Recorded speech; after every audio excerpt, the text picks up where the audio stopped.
آپ سمجھے بات کو، جو شریعت رکھتا ہے، جو نبیوں کی کتابیں رکھتا ہے، وہ ایسا کام کرے، اس سے بڑا گناہ کیا ہو سکتا ہے؟ ہاللیلویہ! اس سے بڑی خطا کیا ہو سکتی ہے کہ خداوند کو رکھتے ہوئے اگر آپ ایسے گنونے کام کرو؟ تو میں آپ کو یہ بتانا چاہتا ہوں، ہاللیلویہ، کیا پرانے عہد نامے میں نبی جو ہوئے تو خدا یسوع مسیح کے آنے سے پہلے پہلے ہوئے یا نہیں ہوئے؟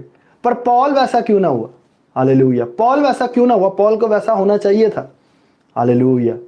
کیونکہ نبی جو ہے وہ کسی کی مخالفت نہیں کرتے تھے، نبی کسی کو بیجا کسی کو مارتے نہیں تھے۔ ہاللیلویہ! پر پال نے ایسا کام کیا جو اتنا گھنونا تھا، اتنا غلط تھا، آپ سوچ نہیں سکتے خداوند کی نظر میں۔ پر جب وہ ایمان لے آیا خداوند یسوع مسیح پر، اسے تو پہلے ہی یسوع پر ایمان رکھنا چاہیے تھا۔ کیا شریعت نہیں بتاتی خداوند یسوع مسیح کے بارے میں پچھلے نبی کیسے ایمان لائے؟ پال غلطی پر تھا، بہت بڑی غلطی پر تھا۔ ہاللیلویہ! تو پال جو ہے وہ انجیل